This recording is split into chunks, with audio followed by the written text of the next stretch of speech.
of which the Indian local weaver were controlling the control over the export of the market है। इसके regions मैंने आपको बताया था, ठीक है।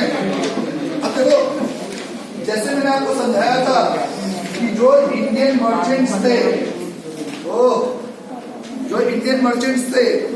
तो क्योंकि वो उनके पास रिसोर्सेज बहुत ज्यादा नहीं था, और जो यूरोपियन कंट्रीज से जो कंपनियां आ रही थी, they were having the huge amount of resources, as well as they were having the link with the great, or they have got power. So because of that they have taken concession from the local governments or local court. इसके कारण, and along with this they have also done a monopoly over a particular trade. They have taken the right of monopoly on a particular trade. So because of this, the Indian local merchants were not standing in front of these foreign companies or foreign merchants. इस कारण से क्या हुआ, जो India का export था that was started declining, और इसका ये एक्सपोर्ट कैसे डिक्लाइन हुआ, मतलब डिक्लाइन हुआ या नहीं, इसका डाटा जो है वो हमें बहुत ही क्लियर मिलता है। क्योंकि जो इंडियन मर्चेंट्स थे, they were exporting the goods from the 3 ports, Surat, Hooghly and Machilipatnam. These were the 3 ports through which the Indian merchants were exporting the goods to the international market. तो वहां पर यदि हम देखें तो वहां पर अप्रोक्सीमेटली 1740 के आसपास 6 मिलियन के आसपास, 1740 से पहले देखें तो 16 मिलियन से भी ज्यादा का टर्नओवर था वहां पर, जो घटकर सीधा 3 मिलियन पे आ गया।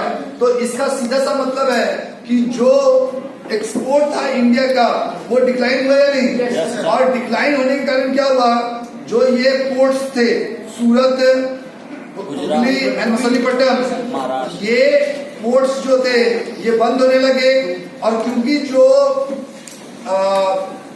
फॉरेन मर्चेंट्स थे, they have coming with the big ships, so they have developed another port, Bombay port and Kolkata port. So these were the 2 ports which has emerged as a new port and a export or import hub into the India or not. तो इससे ये चीज clear रहती है कि जो foreigners थे, foreign merchants थे, they started occupying the Indian market, and the Indian local merchants have lost their control over the international market or not. और इस कारण से जो उनके पोर्ट थे वो डिक्लाइन करने लगे, और जो फॉरेनर्स के पोर्ट्स थे वो इमर्ज करना शुरू कर दिया। तो इससे ये प्रूव होता है कि European companies have started controlling over not only the Indian market but also the international market. अब सवाल ये होता है कि what was the impact over the local weaver. एक लोकल मर्चेंट्स थे, वो तो सारे के सारे डिस्ट्रॉय हो गए, वो सब बेकार, मतलब उनकी जो बिजनेस थी वो डिक्लाइन करने लगी, ठीक है। तो ये तो बिजनेसमैन पे फर्क पड़ा, जो लोकल वीवर थे उन पे भी तो कुछ फर्क पड़ेगा। हुआ क्या, due to the arrival of the European companies, the local weavers were the main suppliers in India. जो लोकल वीवर्स थे, they were the main suppliers. तो उसमें क्या हुआ, when the foreign company came, the local merchants or local weavers were very happy because they were getting a good handsome money for their goods. उन्होंने क्या किया, foreign merchants ने, foreign companies ने, जो लोकल मर्चेंट्स जो थे वो जितना पैसा लोकल वीवर देते थे उससे ज्यादा उन्होंने उसको देना शुरू कर दिया। तो लोकल वीवर ने अपने सारे सामान जो है वो यूरोपियन मर्चेंट्स को देना शुरू कर दिया। इससे जो लोकल मर्चेंट्स थे वो उनका बिजनेस खत्म हो गया। तो धीरे धीरे पूरे के पूरे बिजनेस पे जो यूरोपियन कंपनीज थी, जो मर्चेंट्स थे, they have started occupying and started having the monopoly or not. अब ये जो खुशी थी लोकल वीवर्स की वो कुछ ही समय के लिए थी, क्योंकि जैसे ही यूरोपियन कंपनी का कंट्रोल आ गया, क्योंकि जो लोकल मर्चेंट थे उनको तो गुड्स मिल नहीं रहा था, तो वो तो बेकार हो गए। उसके बाद जो वीवर्स थे, लोकल वीवर्स थे, उनके पास कोई ऑप्शन ही नहीं था कि वो यूरोपियन कंपनी के जो मर्चेंट्स हैं उनके अलावा किसको बेचेंगे। तो उसके बाद यदि वो जितने पे कहेंगे उतने पे बेचना पड़ेगा कि नहीं, तो वो जो बार्गेनिंग वाला उनकी थी वो उन्होंने खत्म कर दिया। ठीक है, तो वो जो खुशी थी लोकल वीवर्स की वो कुछ समय के लिए थी, और उसके बाद उनके भी स्थिति जो थी वो खराब होने लगी। बिकॉज उसके बाद एक और काम हुआ, ईस्ट इंडिया कंपनी जो आई, धीरे धीरे वो पूरे के पूरे ट्रेड पे अपनी मोनोपोली कर ली। और मोनोपोली करने से क्या हुआ, केवल आप गुड्स उसी को बेच सकते हैं और किसी को नहीं।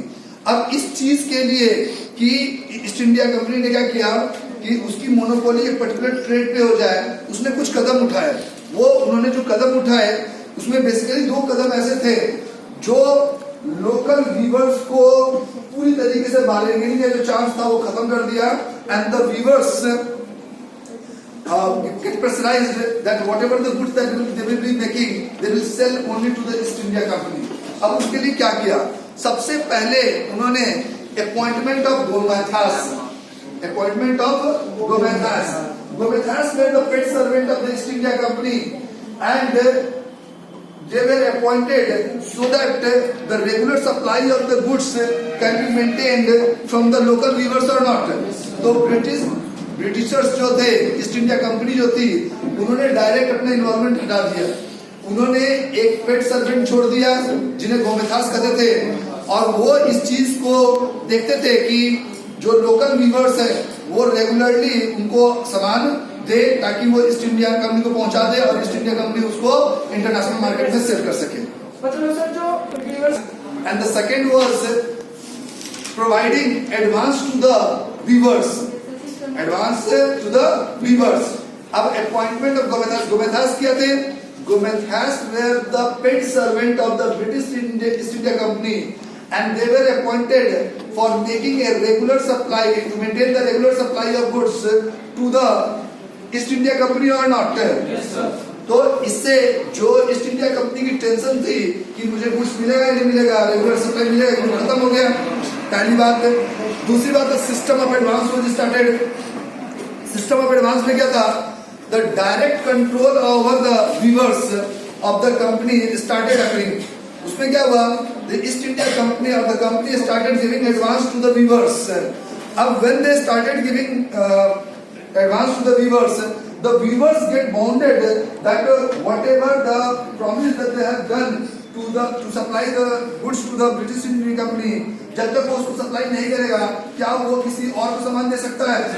और इस चीज के मतलब वो इस चीज में बन जाता था कि जब एक बार आपने एडवांस ले लिया तो जो चांस ऑफ बार्गेनिंग है कि भैया हम इतने में नहीं इतने में बेचेंगे, that you have lost, and whatever the things that you have decided initially, उसी पे आपको सामान बेचने पड़ेंगे कि नहीं बेचने पड़ेंगे। So they, because of the system of advance, they have lost. अब एक छोटी सी बात आप देखिए, जो सिस्टम ऑफ एडवांस था तो उसने चांस ऑफ बार्गेनिंग खत्म कर दिया, जो लोकल वीवर्स थे उसके चांस ऑफ बार्गेनिंग खत्म कर दिया। इसके अलावा most of the weavers have lease out their land and devoted most of the time in the weaving. तो वो वीविंग में इन्वॉल्व हो गए कि उन्होंने एडवांस ज्यादा ले लिया। ठीक है, एडवांस लेकर उन्होंने कि बड़ा डिमांड ले लिया। अब बड़े डिमांड को फुलफिल करने के लिए they will get engaged into the weaving और not, and because of this the labors were absorbed into the whole family get absorbed into the weaving or not, तो वो वीविंग में इन्वॉल्व हो गए सारे के सारे। अब इस कारण से जो वीवर्स थे they started losing the control over their field. ठीक है, और फूड सप्लाई भी जो थी वो कट होने लगी। तो ये सब चीजें जो थी ये इन कारण से जो लोकल वीवर्स थे उनकी भी हालत खराब होने लगी। ठीक है, अब वो जितने पैसे देता था उससे खाना भी चलाना है और सारी डिमांड्स को पूरा करना है। पहले लोकल जो वीवर्स ले रहे थे, लोकल मर्चेंट्स, उस समय वो अपने लैंड का भी काम कर ले रहे थे और अपना वीविंग का भी काम कर ले रहे थे, तो उनका दोनों काम चल रहा था। तो शुरुआत में पैसे मिले, उसको देखकर उन्होंने ये जो चांस थी वो भी खत्म कर दिया नहीं। तो ये इन दोनों चीजों के कारण जो लोकल वीवर्स थे they also lost the control over it or not.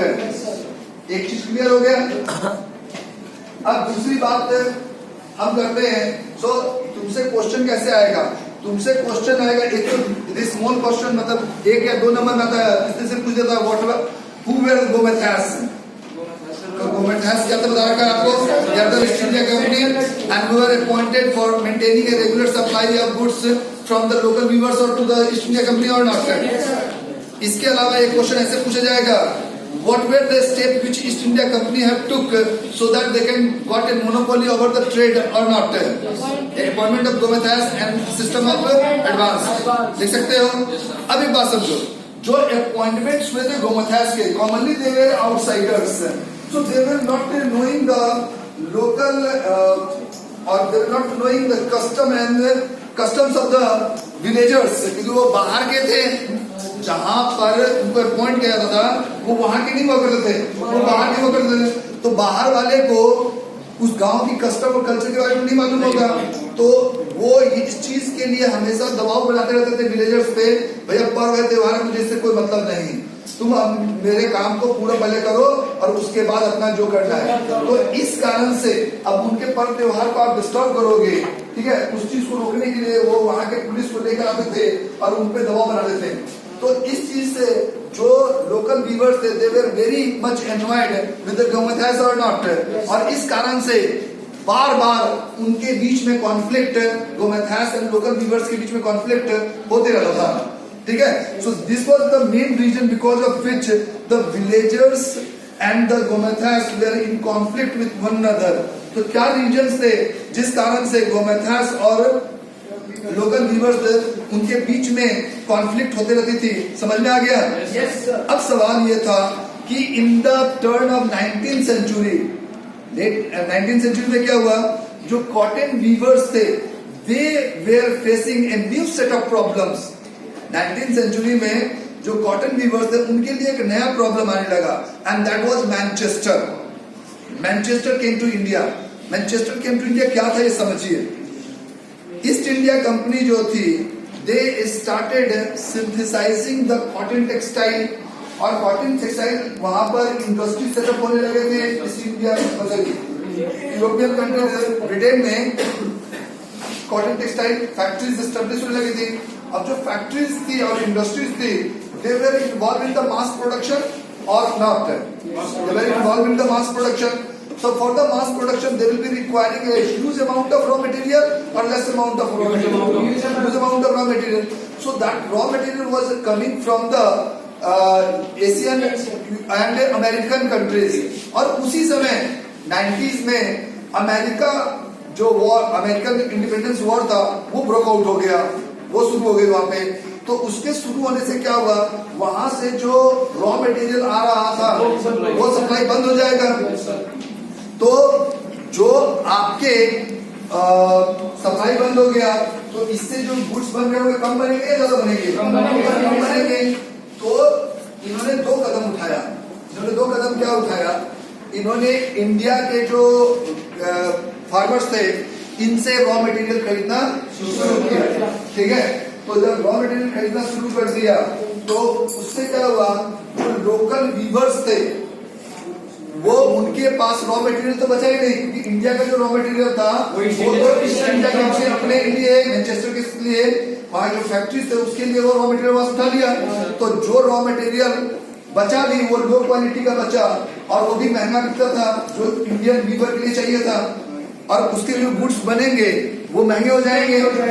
तो एक कारण तो ये हुआ। दूसरा, इन्होंने क्या किया, जो इंडियन वीवर्स थे वो जो गुड्स बनाते थे उनका जो रिफाइनमेंट हुआ करता था, उनका जो डिजाइन हुआ करता था बहुत ही मतलब फाइन हुआ करता था। इस कारण उसका डिमांड बहुत ज्यादा था इंटरनेशनल मार्केट में। तो मैनचेस्टर का गुड्स ब्रिटेन के अंदर बिके, इसलिए उन्होंने क्या किया, गवर्नमेंट के ऊपर प्रेशर करके और इंपोर्ट ड्यूटी बहुत हैवी लगवा दिया।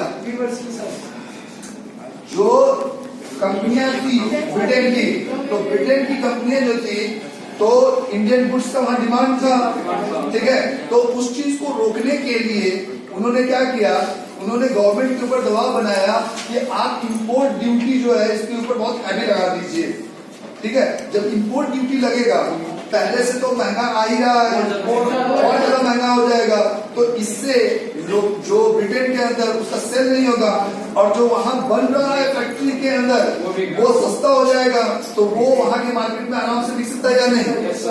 तो इस कारण से क्या हुआ, जो मैनचेस्टर के गुड्स थे वो पूरे मतलब यूरोपियन कंट्रीज में उनके सेल बढ़ गए, और वो गुड्स जब इंडिया में आने लगा तो इंडिया में तो इंपोर्ट ड्यूटी लग नहीं रहा था, तो यहाँ पे भी वो गुड्स सस्ते रेट में बिकेगा, तो इससे धीरे धीरे पूरा का पूरा जो इंडिया था that was started taking the Manchester goods market, तो इनका अपना लोकल मार्केट खत्म होने लगा, और जो यूरोपियन कंट्रीज थी उनकी मार्केट जो थी वो पूरी तरीके से यहाँ पर सेटअप हो गई। ठीक है, अब सवाल देखो, यहाँ पे सबसे बड़ी बात थी, why the demand of Indian textile reduced. Indian textile का डिमांड क्यों कम हुआ? Because industrialization in the England has started, और because industrialization has come, so huge amount of raw material was required, and for that they started taking the raw material from the Indian markets, and the raw material which was left even in India that was of low quality and very high cost, or was sold in the high cost, so the goods which were prepared they were very costly or not? Yes sir. दूसरी बात, machine made goods जो थे which were coming in India that was fine, having fine work, and they were having the low price, so slowly and gradually it has occupied the Indian market or not? Yes sir. तो ये जो कारण थे, because of that the demand of the Indian textile has reduced or not? Yes sir. तो ये क्यों reduce हुआ, समझ में आ गया? Yes sir. अब सवाल ये था कि जो मशीन मेड गुड्स थे that were coming into the India, and because of this a serious effect has occurred on the local weavers or not? Yes sir. Local weaver से क्या क्या फर्क पड़ा? लोकल वीवर के लिए जो एक्सपोर्ट मार्केट था पूरी तरीके से कोलैप्स हो गया, ठीक है, collapse of the export market and shrinking of the local market, क्योंकि उनका जो लोकल मार्केट था उसमें भी क्योंकि सस्ते गुड आने शुरू हो गए थे, तो वो सस्ते गुड्स बिक रहे थे। एक्सपोर्ट का जो आपका एक्सपोर्ट मार्केट था वो तो पहले खत्म हो गया, जो आपका लोकल मार्केट था वो भी श्रिंक होने लगा, क्योंकि उसकी डिमांड उतनी नहीं रही, क्योंकि जो मैनचेस्टर गुड्स थे दे वर स्टार्टेड सेलिंग और buying into the local market, तो इस कारण से the local market was also shrinking. Shortage of the raw material होगा, क्योंकि रॉ मटेरियल जो था ब्रिटिशर्स उठा के ले जाने लगे, तो जो रॉ मटेरियल बचता भी था so that was in A small quantity and lower quality, तो स्मॉल क्वांटिटी और लोअर क्वांटिटी होने के बावजूद भी वो हाई प्राइस में बिकता था, जो गुड्स अब उसके बाद हैंडल बनेगा वो भी हायर प्राइस में बिकेगा। तो इस कारण से जो आपका लोकल वीवर्स थे they were facing lot of problem or not? Yes sir. So what type of problem that the local weavers were facing, आपको समझ में आ गया? Yes sir. इसको पॉइंट में याद रखना, collapse of the export market, shortage of the raw material and sinking of the local market, तो ये सारी चीजें हो रही थी। अब मैनचेस्टर में जो फैक्ट्रियां थी वो काफी लग गई थी, अब जो ट्रेडर्स थे उन्होंने क्या किया, अब वहां से वो गुड्स को बनाते थे, बनाने के बाद उसको वो शिप से लेकर इंडियन कंट्री में आते थे और यहाँ पर फिर उसको सेल करते थे, तो इसमें ट्रैवलिंग में बहुत पैसे खर्च हो रहे थे, उनको भी बचाने के लिए उन्होंने क्या किया, उन्होंने सोचा क्यों ना हम अपनी फैक्ट्रीज इंडिया के अंदर रखें और इंडिया में लगाकर यहीं पे हम गुड्स को बनाएंगे और यहीं पे सेल कर देंगे, जो ट्रांसपोर्ट वाला पैसा है वो बच जाएगा। तो इस चीज के लिए उन्होंने क्या किया, इंडिया के अंदर कॉटन एंड जूट मिल्स की फैक्ट्री लगाने शुरू कर दिए, and the first cotton mill was established in Bombay in 1854। तो ये क्वेश्चन एक नंबर पूछा जाता है कि जो फर्स्ट कॉटन मिल था वो कहाँ पे लगाया गया था और कब लगाया गया था, ठीक है, स्लोली 54 में लगाया, 10 साल के अंदर 4 मिल और लगा दिए गए इंडिया के अंदर, तो इससे नहीं और भी डिफरेंट बात है, हैदराबाद स्टेट में लगाया गया। तो इससे एक चीज क्लियर हो गया कि धीरे धीरे जो इंटरनेशनल मर्चेंट्स थे, जो फॉरेन मर्चेंट्स थे, they started establishing the factory into the Indian market और नॉट, तो इंडिया में ही वो फैक्ट्री एस्टैब्लिश करना शुरू कर दिया। जो फर्स्ट जूट मिल एस्टैब्लिश हुआ था वो कलकत्ता में हुआ था, बंगाल में, ठीक है, 1855 में 54 में बॉम्बे में कॉटन मिल हुआ और जूट जो है वो 55। इसका कारण क्या था समझो। इसका कारण ये था कि कॉटन का जो रॉ मटेरियल का प्रोडक्शन होता है वो गुजरात और बॉम्बे साइड में सबसे ज्यादा होता है। तो उन्होंने जानबूझ के वहां लगाया ताकि रॉ मटेरियल लिया और सीधा उसको फैक्ट्री में हमने दे दिया, तो उसको जो ट्रांसपोर्ट करने का भी जो कॉस्ट है वो भी बच जाएगा। और जो जूट का प्रोडक्शन होता है वो बिहार और बंगाल के साइड में बहुत ज्यादा होता है, तो इसलिए उन्होंने जूट फैक्ट्री बंगाल में लगाया क्योंकि वहां पर जो जूट की फैक्ट्री लगेगी तो जूट का रॉ मटेरियल वहीं से उसको मिल जाएगा। तो इससे क्या होगा, इन सब चीजों को सोचकर उन्होंने फैक्ट्री लगाना शुरू किया एंड धीरे धीरे उन्होंने कानपुर में, अहमदाबाद में और मद्रास साइड में काफी वीविंग मिल्स और कॉटन मिल्स और जूट मिल्स के एस्टेब्लिशमेंट किए। अब सवाल यह था कि इंडिया के अंदर जो एस्टेब्लिशमेंट हो रही थी उसमें इंडियन जो मर्चेंट्स थे उन्होंने भी फैक्ट्रीज लगाई और उनमें कुछ के नाम जैसे बिरला था, टाटा, जमशेदजी टाटा जैसे, ठीक है, द्वारकानाथ टैगोर थे, ये बहुत सारे नाम आते हैं। अब सवाल ये होता है इनके पास पैसे कहां से आए इतने जो इन्होंने इंडस्ट्री में लगाए। इनका क्या था, जो ईस्ट इंडिया कंपनी थी, जो ब्रिटिशर्स थे, so they were trading with the China, and what they were doing, they were supplying opium, to the China, and from the China they were taking the tea and that was sold into the international market. अब उसके दो चीजें हैं, उसके दो क्या aspect है। जो चाय है, चाय वहां से लाए। अब इस चीज में उन्होंने डायरेक्ट डीलिंग नहीं किया, उन्होंने अपने छोटे छोटे पार्टनर्स बनाए और जो ये छोटे छोटे पार्टनर्स बने वो इंडियन मर्चेंट्स थे। तो इन्होंने छोटे छोटे पार्टनरशिप में ब्रिटिशर्स के साथ काम किया और काम क्या किया, उन्होंने चाइना के साथ ट्रेड किया और चाइना में ओपियम सप्लाई करते थे और वहां से चाय लेके आते थे। अब देखो दिमाग, यहाँ पे बात समझो, Britishers were supplying opium so that the Chinese will become a habitual. तो ओपियम जो तक नशा की चीज होती है तो वो क्या होंगे, वो इस चीज के एडिक्टेड हो जाएंगे, तो वो उस चीज को डिमांड करेंगे कि नहीं, तो उनका कंटिन्यूअस सप्लाई वहां बना रहेगा, ठीक है, और उनके जनरेशन भी बेकार हो जाएगी, नशा के वो हो जाएगा। और जो चाय की बात है तो चाय जो है वो धीरे धीरे इंटरनेशनल मार्केट में उसकी डिमांड बढ़ रही थी, तो उससे वो खूब सारा प्रॉफिट कमाएंगे। तो इसमें उन्होंने ब्रिटिशर्स ने इस प्रोसेस में बहुत पैसे कमाए, ठीक है। अब बहुत पैसे कमाए थे, जो छोटे छोटे उनके पार्टनर्स थे उनको भी तो बड़े में इनकम होगा, वो छोटा भी उनके लिए तो बहुत था। तो जो इंडियंस मर्चेंट्स थे उनके लिए जो